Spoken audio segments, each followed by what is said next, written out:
Okay, सो आज जो हम टॉपिक पढ़ने वाले हैं that is Golgi apparatus. It is also known as Golgi bodies, Golgi complex and dictyosomes. Okay, so जो सबसे पहली बार इसके बारे में ढूंढा था, ऑब्जर्व किया था, वो एनाटोमिस्ट कैमिलो गोल्गी थे. उन्होंने पहली बार इसको 1898 में ऑब्जर्व किया था. तो उन्होंने पहली बार इस गोल्गी एपरेटस के बारे में बताया that there is something like Golgi apparatus in the cell. उसके बाद it is also known as dictyosome, जैसा कि मैंने अभी आपको बताया कि इसको डिक्ट्योसोम्स भी बोलते हैं, गोल्गी कॉम्प्लेक्स भी बोलते हैं, विच वॉज कैजॉल, CAJAL. कैजॉल ने बोला था 1914 कि इसे गोल्गी कॉम्प्लेक्स भी बोल सकते हैं. So it is also known as your Golgi complex. अब व्हाट इज गोल्गी एपरेटस? तो Golgi apparatus is a stack of membrane enclose sac usually located in cell between the endoplasmic reticulum and the plasma membrane. तो ये एक membranosus structure है जो कि present है between the endoplasmic reticulum and the plasma membrane.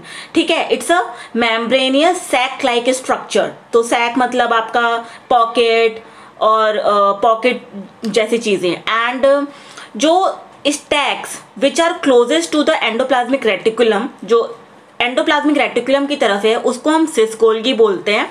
ठीक है, and जो stack farthest from the ER है और प्लाज्मा मेम्ब्रेन के करीब है, उसको ट्रांस गोल्गी बोलते हैं. अगर जब मैं आपको इमेज दिखाऊंगी तो it will become clear to you.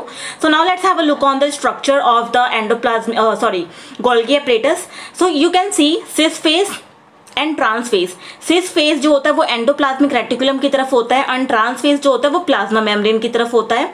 And इसका जो स्ट्रक्चर है, इसको हम देखिए सिस्टर्ने स्ट्रक्चर होता है, जैसे कि हमने एंडोप्लाज्मिक रेटिकुलम में देखा था ना, सिस्टर्ने हैविंग अ पॉकेट और सैक लाइक स्ट्रक्चर. तो इसमें भी वैसा ही होता है.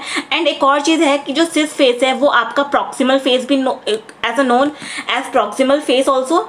एंड जो आपका ट्रांस फेस है it is also known as your distal face. And apart from that, यहाँ पे जो इनकमिंग ट्रांसपोर्ट वेसिकल जो लिखा है, इट इज जो वेसिकल है it is coming from the endoplasmic reticulum and outgoing secretory vesicles.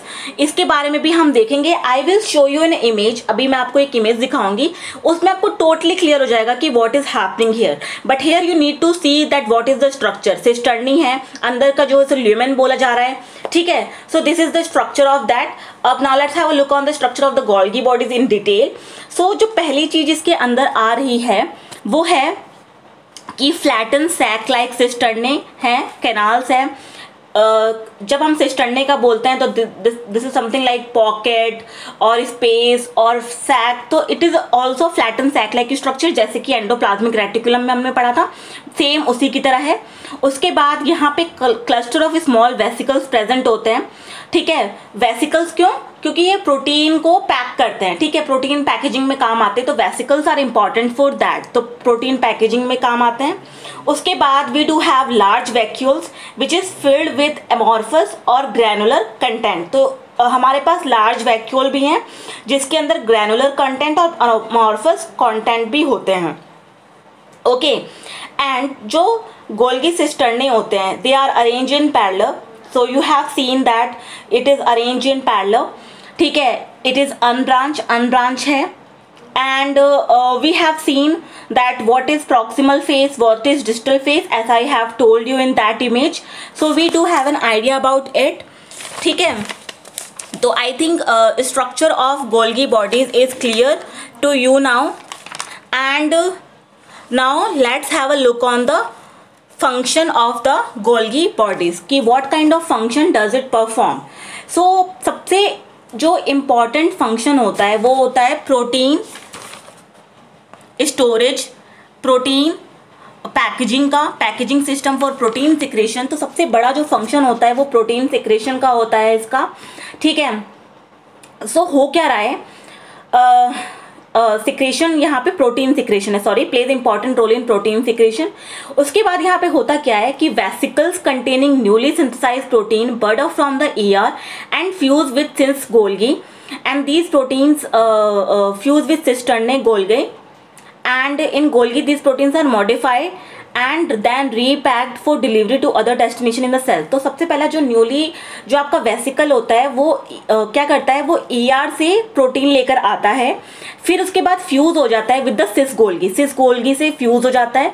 Then फिर वहाँ से गोल्गी बॉडीज में आ जाता है। देन वहाँ पे क्या होता है, modified then repack for delivery to other destination in the cell. उसके बाद जो गोल्गीज होता है वो कैरीज आउट करता है post translational modification of protein by the process of glycosylation. तो पोस्ट ट्रांसलेशनल मॉडिफिकेशन भी होता है। अब जो ट्रांसलेशन है, we will talk about that, we would have a detail lecture on that in the upcoming classes. But अभी के लिए समझिए कि जो प्रोटीन का जो बाद का जो स्टेप होता है उसका पोस्ट ट्रांसलेशन मॉडिफिकेशन किया जाता है by the process of glycosylation. And इसके अंदर बेसिकली होता क्या है कि adding sugar groups to the protein पे शुगर ग्रुप्स लगाए जाते हैं to make them glycoproteins, to make them as glycoproteins. Then उसके बाद जो सिस गोल्गी से जो वेसिकल्स हैं वो नेक्स्ट लेयर में स्टेक में पास ऑन करेगा, फिर नेक्स्ट स्टेक में पास करेगा, फिर करते करते वो ट्रांस गोल्गी तक आ जाएगा। देन उसके बाद ट्रांस गोल्गी में आने के बाद protein sorted into vesicle based upon the signal provided, फिर द उनके कहाँ कहाँ उन्हें भेजना है, based upon that signal that will be send.